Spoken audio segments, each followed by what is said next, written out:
Howdy, madam. We're going to be starting a little bit sooner than 8:10. Can you hear me okay? Perfect. Okay, I'm going to go ahead and switch you over to speakerphone, and here we go. Let me go ahead and give you the disclaimer. So first and foremost, if you have a representative, I don't know who that person is. Obviously, we're using a fake name for this call. Additional things, if you'd like to ask me questions while I'm going through the questions with you, that's fine. Just go ahead and jump in with them. Another detail is that there's no attorney-client relationship formed by doing this phone call, and the whole purpose of this is to go ahead and run questions as if you were in a Title II or Title 16 SSDI or SSI hearing. Are you ready to roll? Yes. Perfect. Madame, go ahead and state your fake name, your full fake name for the notes. Beyonce Knowles. Very good name. Excellent. Okay. Date of birth, current age, and are you left or right-handed? I'm 36, right-handed, birthday 4/6/84.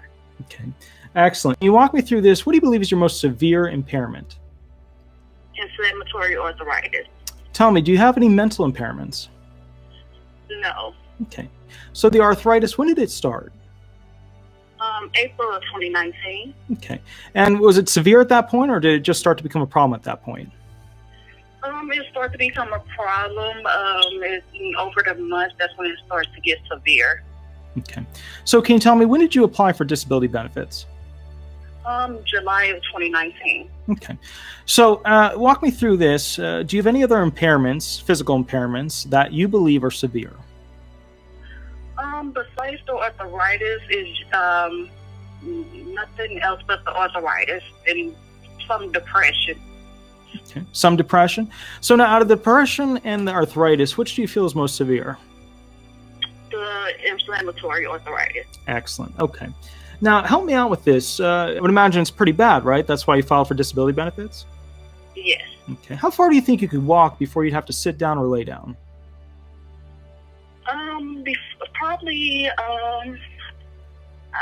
Probably 10 feet, probably. I don't know.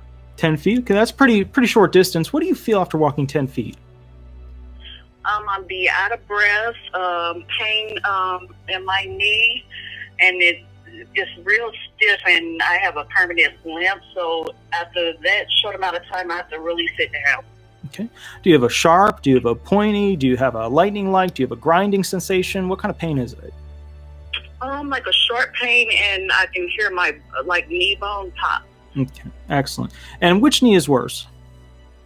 The right knee. Okay, excellent. Now, here's the thing. With these questions, I'm throwing you softballs at this point. I'm giving you simple, quick, direct, easy questions to answer. Now, I'm going to go ahead and turn it up and throw some trick questions in. I'm going to throw them in here and there, and then I'll explain after you answer them why you should have answered them a different way. So are you ready for those? Yes. Excellent, madam. So who's the main doctor that's currently treating you? And just make up a fake name. Dr. Washington. Perfect. An excellent doctor. Let me ask you this. Has he prescribed any walker, crutches, canes, anything that's like an orthopedic device to help you ambulate?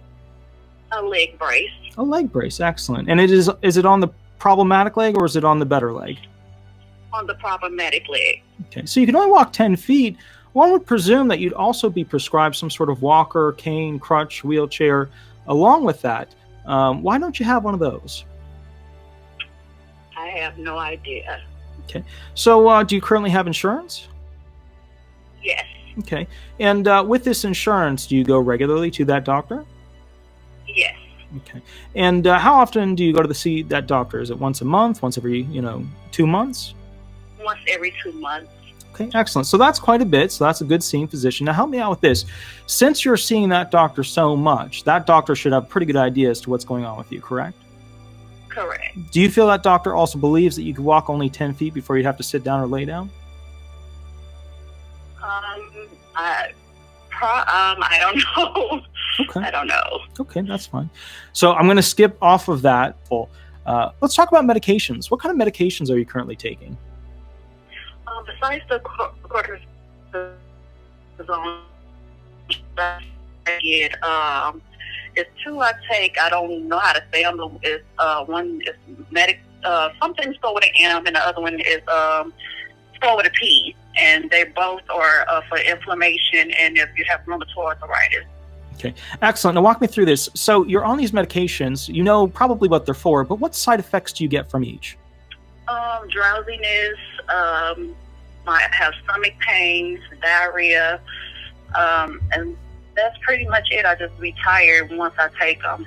Okay, so you're tired. All right, so a little quick throw in. You should have at least 2 side effects per medication. Diarrhea is a good one. It keeps you off task. Therefore, vocationally, you can't do a job in the national economy. The other thing that's really good is to say, you have a certain type of pain that in particular limits your ability to walk. So we haven't really gone into detail about, the structuring of how you said that pain and how it feels. You said your knee pops, but you didn't go through when you're walking what happens, and we didn't go through if you were to continue walking, would you be able to go ahead and rest for 5 minutes and then continue walking, and rest for 5 minutes and continue walking? A lot of the ALJs will trick people and they'll get them to say, well, I could walk this amount of feet and then I could rest. And then they never follow it up with, okay, but then after you rest, how many times could you repetitively do that motion, that 10 feet of walking thereafter? In your case, obviously, you're not going to make it through a full 8-hour workday doing the walking. I would assume. Is that correct? That's correct. Okay, so help me out with this. You've got these medications. Are these medications that you've been taking for a long time, or just a short period of time? Just a short period of time. Okay, and that's because the illness has only started a short period of time ago, correct? The illness started in April 2019, but I just got on the medication 3 months ago. Mm-hmm. Okay. Now, help me out with this. So you just you're really building your claim at this point. So it would be correct to say that, the medications were given because it started to become more severe at that point. In the beginning, April 2019, it was just starting to be kind of a moderate pain. Is that correct? That's correct. Okay, so watch out there, because what I just did was I threw words into your mouth, which made you not have the alleged onset date you wanted. The alleged onset date is the date that basically allows an individual to claim that they were severely disabled at that point. I just put the word moderate into your testimony, and now at that point, the judge can deny it based upon that, because you were moderate when you claimed your initial filing date. Okay, good. So let's go ahead and talk about this. I'm going to, do a couple of more fun questions, then I'll throw a trick one in there. So, do you drive? Do you have a driver's license? No, I don't. Okay. And can you walk me through, how do you get to the different medical appointments that you have? Uber or my sister. Okay. And they drive you? Yes. What kind of cars do they have? My sister has a truck, Okay. and Uber different cars. Gotcha. What kind of a truck is it? I think it's a GMC. Mm-hmm. Okay. Is it a big truck? Is it 1,500, 2,500, 3,500? I have no idea. Okay. I would imagine it's a truck, so it's high off the ground, right? You have to... Yes. Okay. Well, yes, I have to hold on to something to get up in there. Okay, gotcha. So you just step up onto something and then you step into it, correct? Yes. Okay, cool. Excellent. So what I just did there was I put into your testimony that you can climb stairs without issue, because you can get into a truck by climbing those steps, which are, separated a good amount of space. If you said a really small car, I'd have to change my testimony shaping to be, okay, she has to duck in, she has to hold, she has to grab. What does she have to do to be able to get into it? With a truck, it's all about steps. Can she climb up those steps to get into that truck? And then we'll go into the next following questions. Interesting. So walk me through this. When it comes to your ability to, go to your doctor's appointment, how far away is your doctor? Probably 10 or 15 minutes away. Mm-hmm. Okay, 10 to 15 minutes away. Let me ask you this. Now, normally I'd hit you with this question before we go into this, because I want to go ahead and show that, if I were the judge, that you are giving 2 different statements. Statement 1 would be, well, ma'am, let me ask you this. How long do you think you could sit before you'd have to stand up or lay down? Okay, repeat that. How long do I have to sit before I stand up or lay down? Yeah, so let's say you've got a chair, you're sitting in the chair, you're watching TV, you're relaxing. And remember, I'm throwing words in there to make you think that it's a calm, seated, relaxed environment. So walk me through. You're just, you're sitting there, you're watching your favorite show, you're having a little bit of food. How long do you think you could sit before you'd have to stand up? Probably a couple of hours, maybe. Mm-hmm. Okay, a couple of hours. Okay, excellent. Mm-hmm. And while you're sitting, after a couple of hours, what happens? I have this stiffness, and I have to try to walk it out. And, it take me a little minute to lift to the bathroom or wherever I'm going, to the kitchen or, something like that. Mm-hmm. Okay. So after those couple hours, are you feeling any pain? Yes.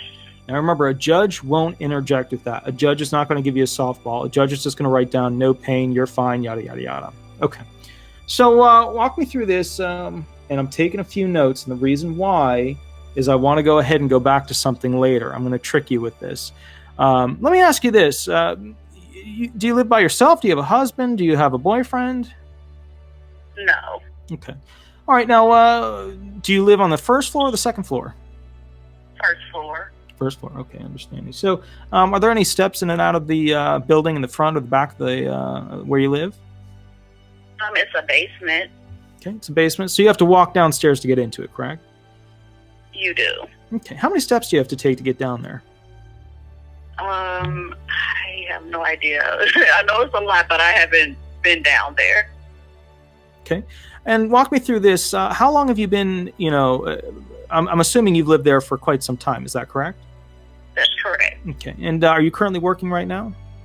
No. Okay. So help me out with this. If you're not currently working, how are you affording to live there?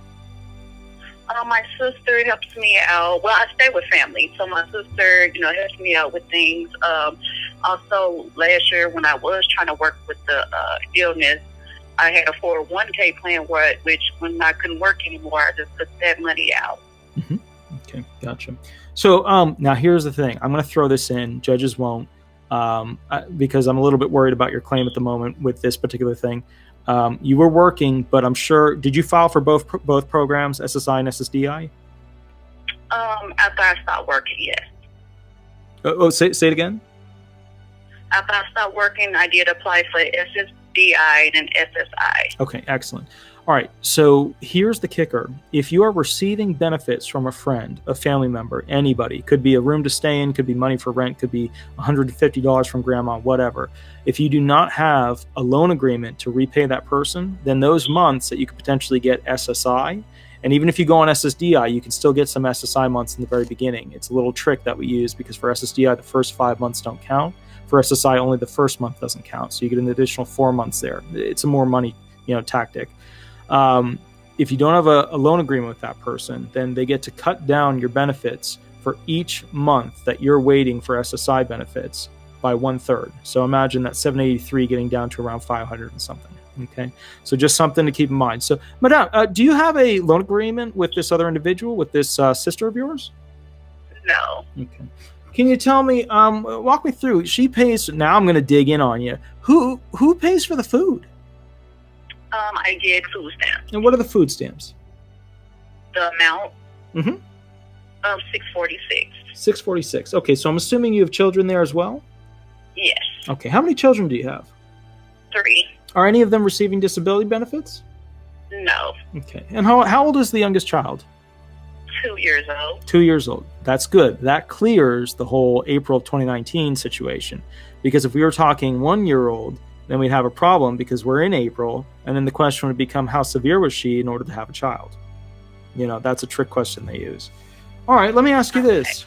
So do you have any difficulty with, for example, cooking, cleaning, doing laundry, or, paying bills? Paying bills, I can pay my own bills. Cooking, I really don't do too much of hard cooking where I have to stand up for a long period of time. Mm-hmm. I just do like microwave, oven, or something quick to get me out the kitchen and sit down. Okay. All right, so use the phrase long period of time. Stay away from long period of time, a while, a this or that. Always go with specific number amounts. For time, it's minutes. For distance, it's feet, meters, yards, stuff like that. So walk me through again. So why would you have a difficult time with cooking? My ankle swells up. My right hand swells up, and it's also crooked with some cysts in there. So it's hard for me to even just do too much of anything. So everything has to be at least. What about lifting heavy pots and pans? What about having to leave things open? What about forgetting to complete things? What about not being able to follow full recipes? Things like that. So, man, walk me through this. Why would you have a tough time cooking? A tough time cooking, it's hard. I can't lift heavy pots or pans. Recipes, I probably will forget the first 2 steps once I get to just grabbing what I need. and everything just has to be fast paced because I have to just sit down because if not, I will swell up like a balloon. Where will you swell up? In my hands, ankles, and my legs. Every time? Every time. Like right now, as I'm talking to you, because I was moving around, Sure. Fixing my 2-year-old some dinner, and like I have inflammation in my left leg. And remember, that's not the main leg that was affected at first, and my left ankle is swelled up. Okay, excellent. Okay. So if you have swelling, is it a long period of time that it occurs where you're going to have it for 30 minutes, or is it something where it just lasts for a short period of time? And remember, I'm tricking you. I'm giving you a bad answer. 30 minutes is not a long period of time. So give me a longer period of time. How long the inflammation lasts, or how long I'm standing? How long the inflammation lasts? Oh, the inflammation probably lasts a few days. Mm-hmm. And that's when I have a pillow propped up under my legs with ice packs and take my medication. Okay, excellent. All right, I'm going to go back to the original trick question. Ma'am, can you walk me through, do you have any difficulty, and this is one that happens at the Orlando hearing office all the time. It's a trick, we call it the category dump trick question. I had it about 2 weeks ago, dumped on my claimant. My claimant knew how to deal with it.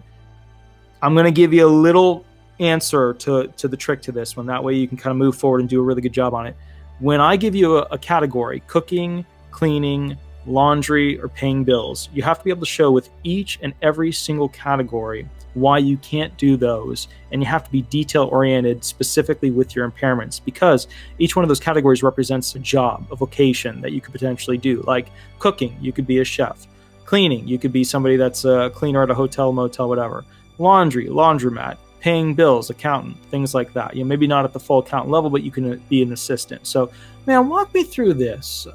Do you think you could go ahead and, you don't have any issues, right, with cooking, cleaning, laundry, or paying bills, right?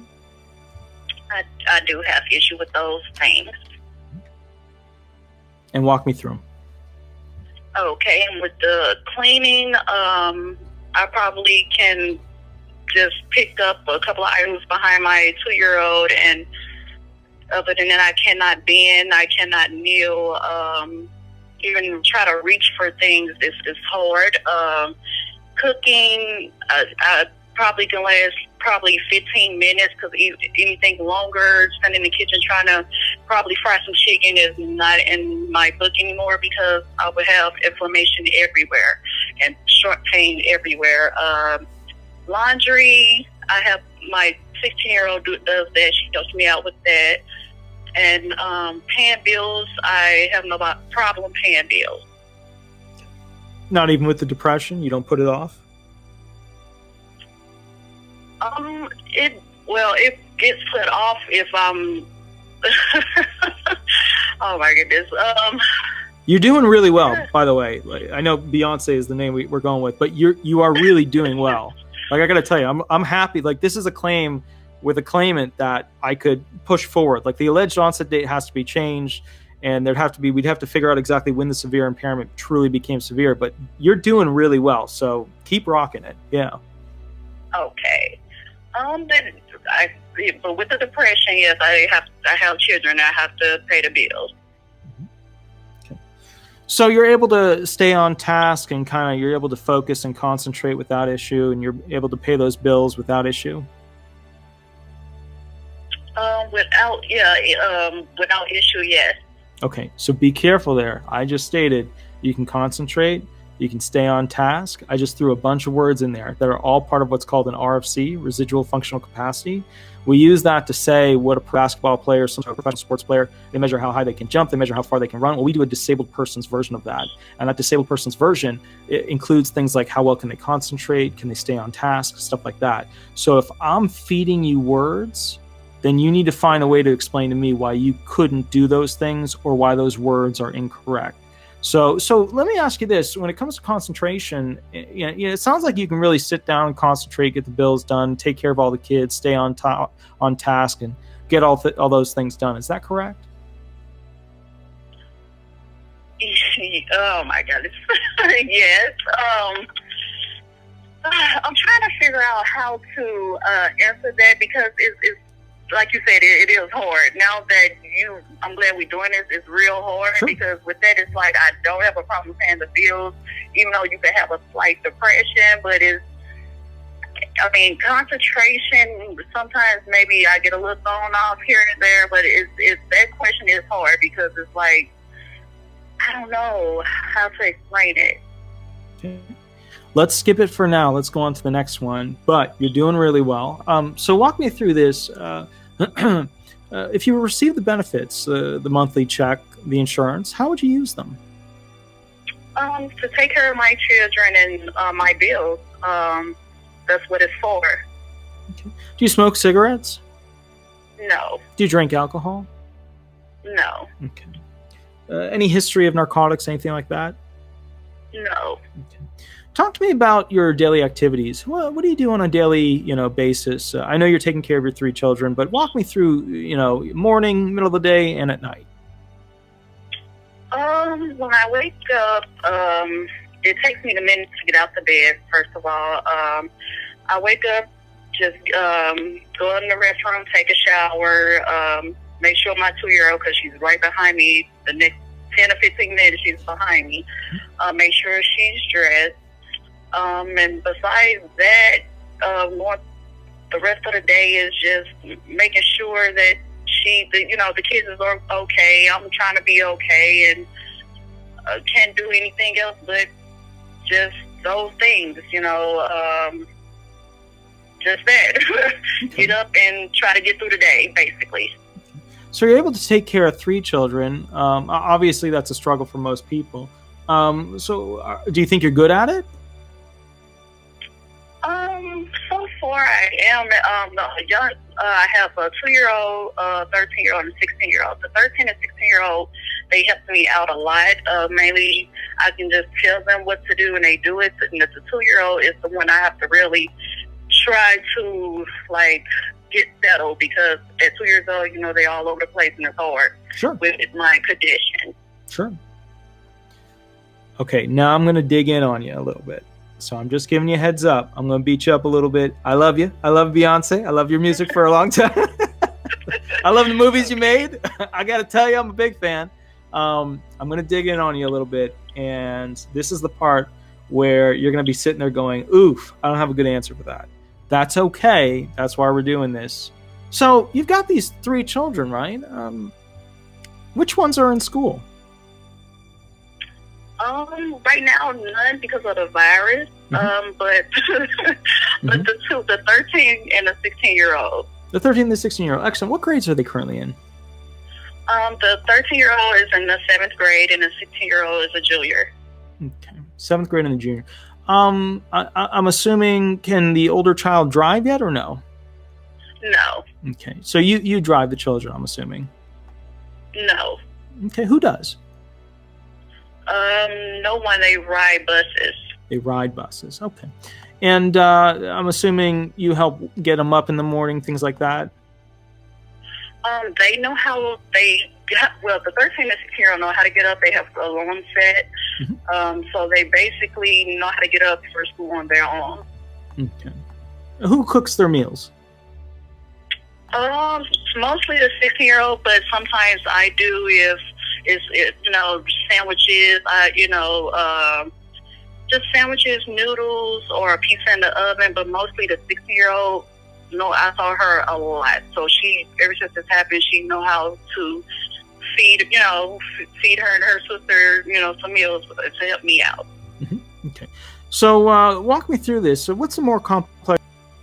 Because that's, waiting on a turkey. I can't do anything, but anything fast, noodles, pizza, sandwiches, something quick. That's it. That's like fast food. Okay. Now, normally what I would do is I would go into trick questions about, when you said pizza and things like that, going into how you order food. And then the trick question would resolve with, well, how do you order food, like from Domino's or Pizza Hut or whatever, when specifically you said you get food stamps for $643. I'm not going to go into that because that's a cheap, easy shot. I'm going to go on to the tougher ones now. So you're saying that they know how to basically go to school. Do they do any sports or any activities? No. No, not a basketball, not a soccer, lacrosse, anything like that? No. Okay. So what do they do for fun? They like video games. For fun, probably just dress up in just video games. Internet stuff. What kids do. Okay. Now let me ask you this: do you have any? What's the highest level of education that you have? I graduated out of high school. Any college? Any special licenses, permits, or allowances? Well, the school that I was supposed to have got my associate's degree in, I don't know if my state even claiming it because I got it back in 2011 and the school closed down, and I haven't worked in that field. I got the certificate. Okay. And tell me about the certificate.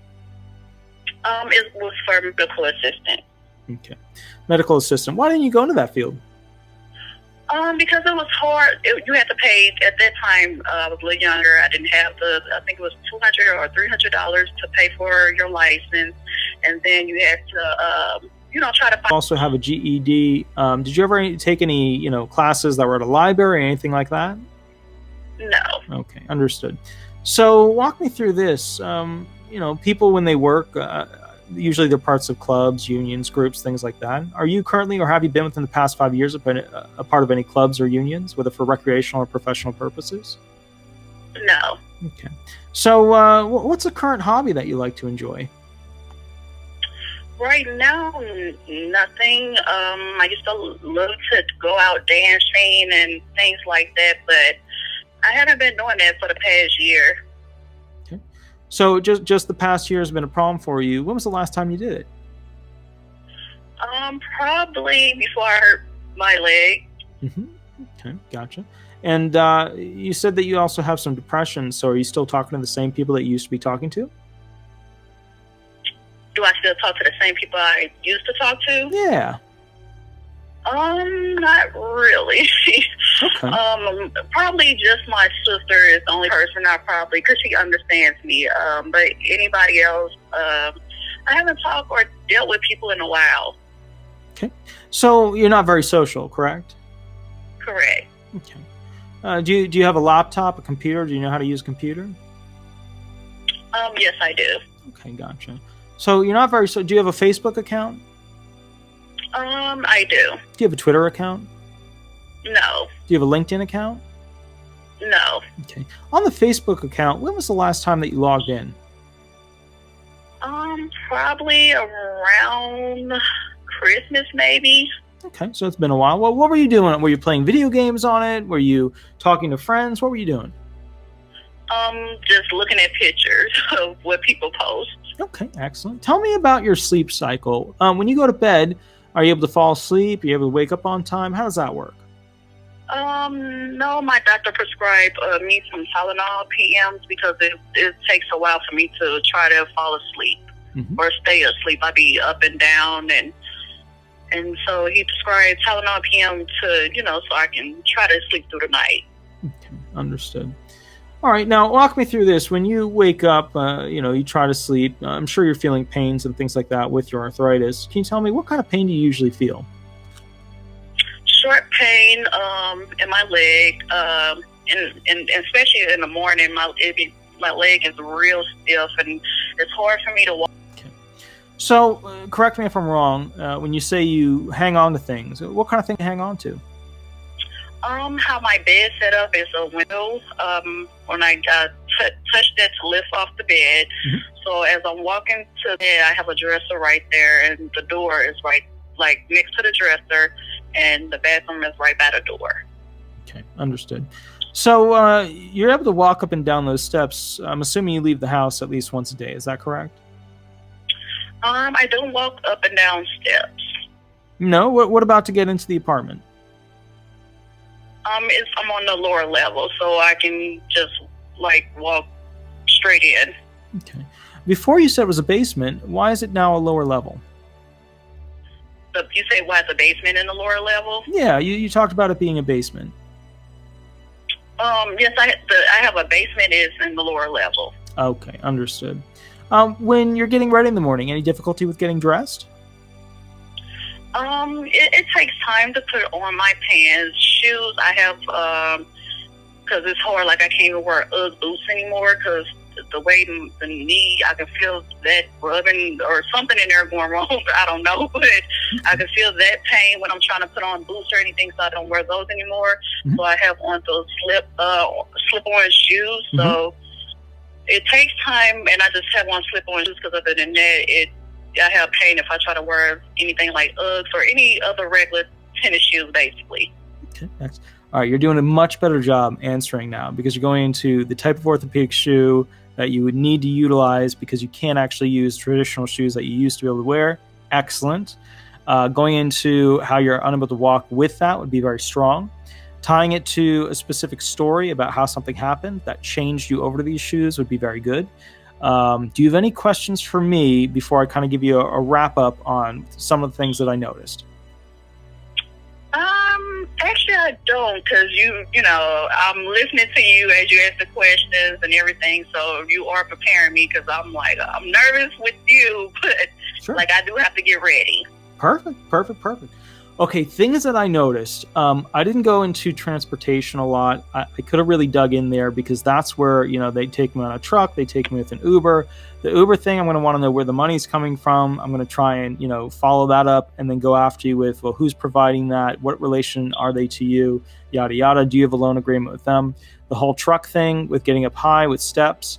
You said you could sit for 3 hours. That's a really long time because guess what? They're going to try and push you into a 6 out of 8 sedentary-based job with that type of sitting capability. So you have to be careful with that. The whole, you know, split on that is 6 out of 8 you're sitting, 2 out of 8 you're going to be standing or walking.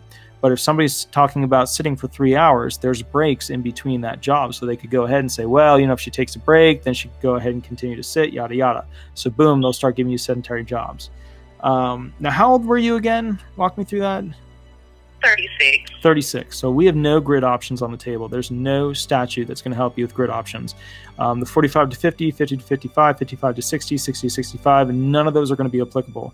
So right off the bat, I know that A, you have, you're 36 years old, which means you're under 45, which is where the grids start to help, which means any job is on the table, which means at step 5, element 5 of the 5-step sequential process, I can pick medium work, light work, heavy work, very heavy work, any job in the national economy or in the DOT, which is the Dictionary of Occupational Titles.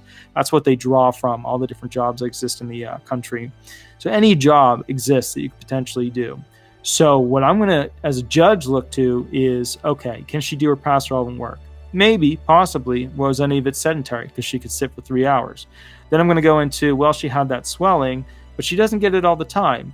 Is it in the medical record? Maybe she talks about it with the doctor, maybe she doesn't. But if it's not in the medical record, I'm going to go ahead and say, no, I'm not limiting my hypo question to the VE, the vocational expert, because I know that if she didn't go to the doctor with some sort of swelling issue, then I can go ahead and validate it in my ALJ decision that she's able to sit for that extended period. All right. Next thing I want to go into, when it came to medications, you've got to have a list ready and memorized. You've got to know what your meds are, what they're for, and what side effects are basically applicable to you. We didn't go through environmental restrictions, which are things in the environment that you might come into contact with. Like, if you go with that, I'm probably going to pop over to the next claimant. Do you have any other questions before I pop off the phone? Oh, no, thank you so much. You helped me out a lot. Excellent, madam. Have a wonderful, wonderful day. You too. Thank you. Bye-bye.